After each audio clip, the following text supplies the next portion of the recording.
Hello, welcome to the series In the Kitchen with Mrs. Jones, and today we are doing muffins. Now check these out, aren't these absolutely gorgeous? Oh, I can smell them.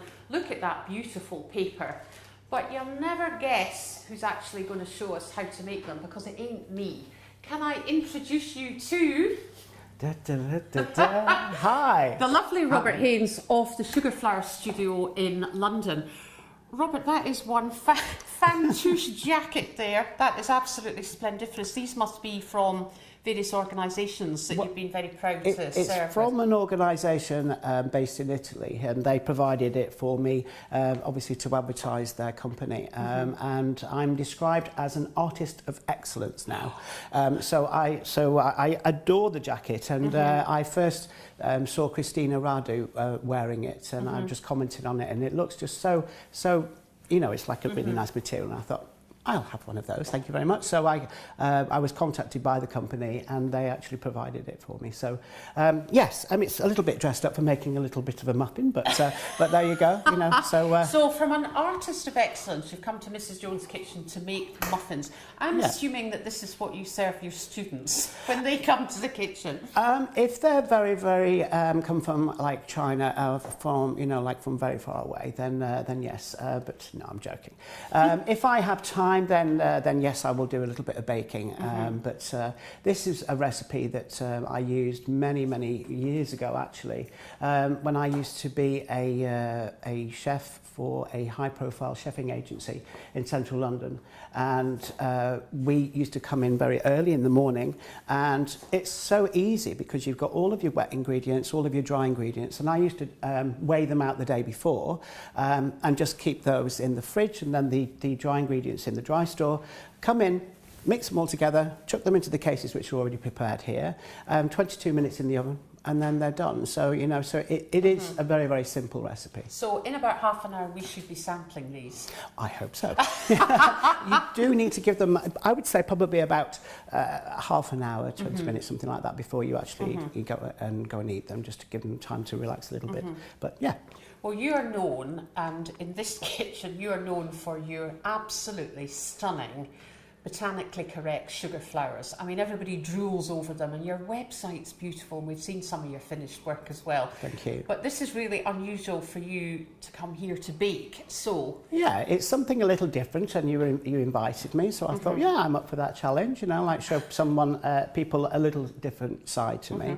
And here's some I did make earlier on here.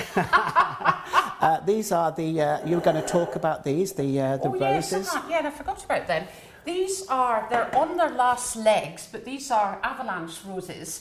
And I went to, I love fresh flowers, and I love making sugar flowers. And I went to an exhibition in Glasgow. It's a demonstration by a chap called James Grice, I think his name was. And he made the most beautiful floral demonstrations. And then they were raffled at the end. And I won all of these, again, with a lot more. But I love them, and the next morning I came down and I looked at your website, and you of course have got these made in sugar. Yeah, so yeah. I don't know how you do all the realistic stuff, but there you go. Anyway, let's bake, shall we? Let's bake. Oh, well, you can bake. All right, okay. So I've measured out all of the ingredients all on here. As I said, you know, before, you can do this the night before, and it's a very, very simple recipe. So just in a bowl here, I've just got 300 grams of just plain flour, and I'm just going to pop that into here. If you want to sieve it, you can sieve it. I don't have time for that, I'm a very busy person, so I'll just pop that just straight into there. And then I'm just going to, so as I said, just all the dry ingredients first of all. I'm just going to be putting the sugar in here, so that's 150 grams of caster sugar. Make sure it's caster sugar and not the granulated sugar, because if it's granulated, they're only in the oven 22 minutes, and it can still remain quite granular in there as well. Okay. So caster sugar actually dissolves into the mixture a lot better. And then I've got 2 teaspoons of baking powder, which I'll pop into here. Okay. And then just mix all of this up. You can use a whisk if you want to, just to make sure that it's all incorporated. But as I say, it's just... Can we just show the camera that? Yeah. There we go. Just mixing all of that around, just make sure it's all incorporated. Now, the trick to making really good muffins is to do this mixing now, because when I mix the the wet ingredients into here, all I'm going to do is probably mix it round about 5 turns, and that's it. Even if there's big crumbly bits of flour in there, it makes the most amazing muffins, and it adds to all of the. So if you over mix it, you're going to get a much denser muffin, and it's going to be quite chewy, and they won't rise as much as well. So that's why you just incorporate just all of that into there. So that's all done. Okay. So I'll just pop that over to the side. And then we'll go on with the wet ingredients. So in here, I've got 1/4 of a litre of milk, just any milk at all. You can use full fat, you can use semi-skimmed, whatever. If you're on a diet or whatever, then of course you can even reduce the sugar that's in there as well, you know, so you can, so the milk in here, and then I'm just going to pop an egg, so just a nice big Scottish egg that you provided for me. Thank you. Lovely, nice big Scottish egg in there. Okay, and then I've got some 37 mils. Doesn't matter if it's a little bit. Precise, yeah, doesn't matter if it's a little bit more or whatever. Of just sunflower oil, or an oil that has not got any flavour to it. I wouldn't be using olive oil or anything like that. And just pop that into there. And then using a whisk, I'm going to then take the whisk and gently mix all of this up. Just until that's all incorporated. Now, when you're using an egg, if it comes from the fridge, and of course the milk, I tend to find that room temperature milk and a room temperature egg, you'll get a much better rise on there. So things directly straight out of the fridge, they don't tend to rise. And it incorporates a lot better in here as well with the oil.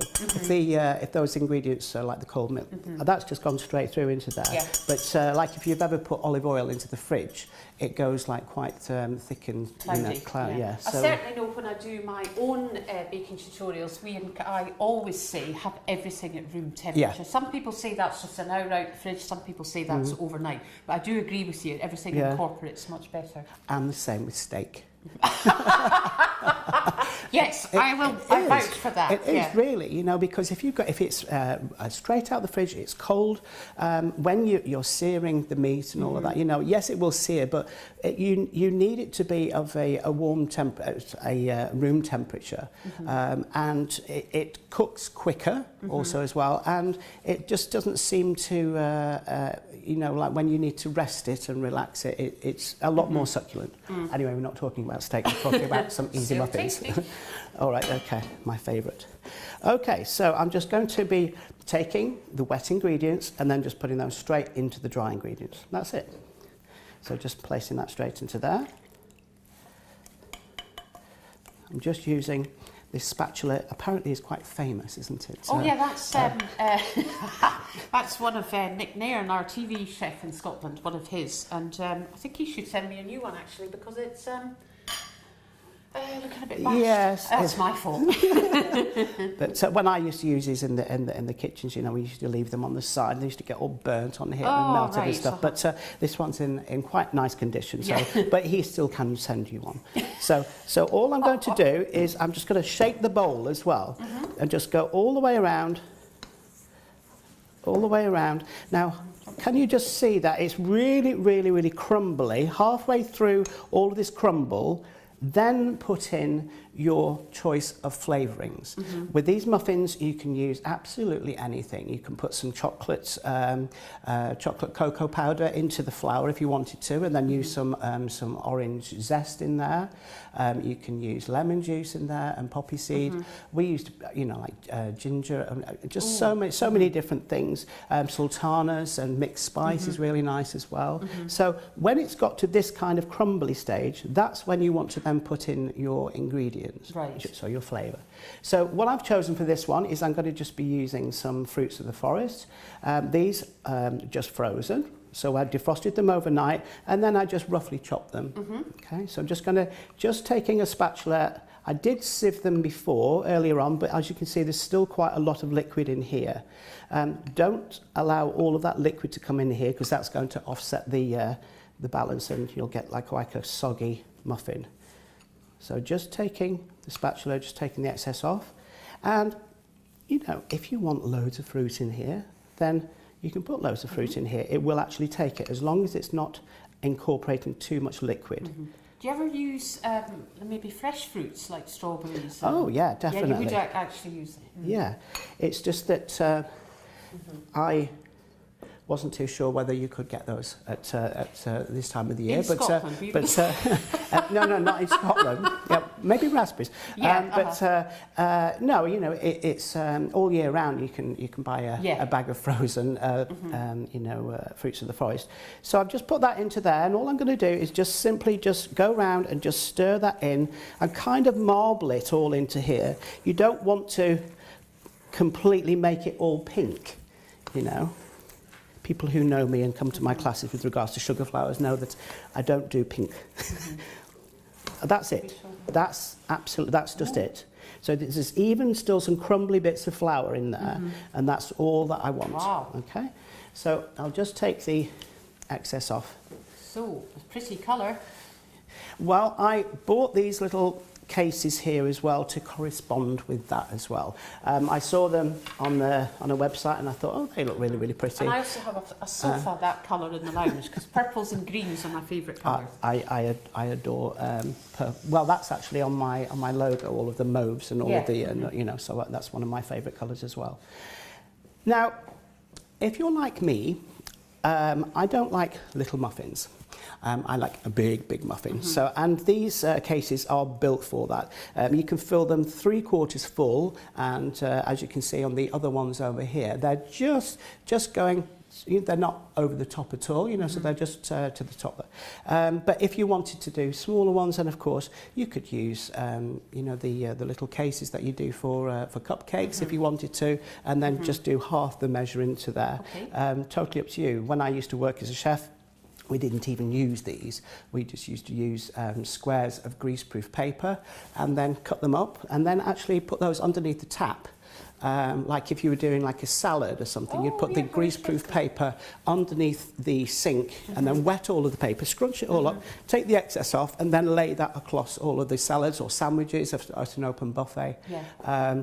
Well, you can actually use that, because it actually, if you've got a square of greaseproof paper, trying to get it down into a muffin tin, it keeps on coming up. So just that, and then put them on top, and then you can use an ice cream scoop or whatever, and then put your ingredients into there. Okay, so how I'm going to get this into here? Well, you could do it one of two ways. You could use a jug, and you could put with a pastry brush, and you could put some oil in here, a little bit of oil, and then pour this into here, and then just pour it straight out and take it off with a spoon. The oil will stop it all sticking to here, and it will actually all come out. Okay, but I thought we'd be a little bit more risky, and then use this little fancy ladle that I found in one of your many drawers in this gorgeous kitchen. So I do have some oil here. It's the same oil that I used in the actual muffins. So just take the excess off, okay, and then go into the muffin mixture, and then that will just then slide straight into there, and it just slides straight off. Clever. Okay, so I've put in here about 3/4 of that into there. But you said that we could use an ice cream scoop. Yes, you can. Like that. Yes, you can. Yeah, whatever you're going to. Okay. Now, because this has got baking powder in here, you do need to be. You can do it really quickly, get them in, and then get them straight into the oven, and the gases that creates will actually create a really nice rise for you. So the more I'm standing here chatting, the less of a lovely experience we're all going to have later on. So going back to what I was saying before, if you want to have like a very large muffin, then put more in. If you want less, then put less in. And you know, I've just put these cases into here. I'm not necessarily going to be filling all of these because I believe I have some guests coming later on in the video who are going to be coming to sample these lovely muffins. So I believe that they all haven't had much breakfast this morning, that's true, so we'll probably give them a little bit more into there. I know that Kerry likes a very, very nice big muffin in the morning. So just popping those into there. Now, of course, you can use oats on the top of here if you wanted to, you know, to give it some like a difference in texture. I like to put on mine some demerara sugar just straight onto the top, and then it will give like a nice crunchy little coating on the top. And as the muffin then starts to rise, it will crack open, and then you get all of the, it just looks really, really very, very appetizing. So just taking a little bit of the demerara sugar and just simply just popping that onto the top. So of course, if you are on a health conscious diet, then, well, you shouldn't be going near these anyway, but you can omit to putting this on as well. They look even rawish. I just want to eat them. Now, honestly, when they're baked. Now, what you can do is oh no, just missed that one now. Let's pop some on. What you can do, you can put half of the mixture into here, and you could get a like fruits of the forest jam or something like that, and then put a spoonful of that inside the middle, and then put the rest on top, and so then you've got like a soggy centre in there. Okay, so I'll just take these extras off here. Are these expensive, these? I bought these from Amazon, and you know, it's I can't even remember. I think they're about £5 something for 200. Right. I think that's they were. Not too bad then. Yeah, but as I say, you know, I've given you the information with regards to just doing them cheap at home and cutting the greaseproof paper up yourself. Okay, so I'll just pop these into the oven, and so they're going in for how long? They're going to go in for, well, they will all vary, you know, like if you make them smaller, then they're going to cook quicker. These ones, as I said, they're 3/4 of the way up to here. I would say about 22 minutes, 24 minutes, something like that. But just until you can put your fingers on, until they're just springy like that, or of course you could use a little skewer or a cocktail stick, and then toothpick, just pop that into there. If it comes out clean, then there's all these things where you can put the skewer onto your bottom lip and all this business. Oh dear. Come on, we're just making little muffins. So if they feel like that, then of course, and then just allow them to cool for about 20 minutes. So I'll pop those in, and 180 fan oven. I'm not sure if the camera is on your lovely oven here. It's a very, very gorgeous oven. Okay, so I'll just pop those in. Now, whenever you're opening the oven, always just slightly open it. Let the hot air come out. Don't just open the door straight away. So just allow the hot air to come out. Something you get taught at college. And then don't slam the door either. Yeah, because I end up with my mascara over my face. Okay, so 22 minutes. 22 minutes. We'll be back for a sample. Okay, perfect. Okay.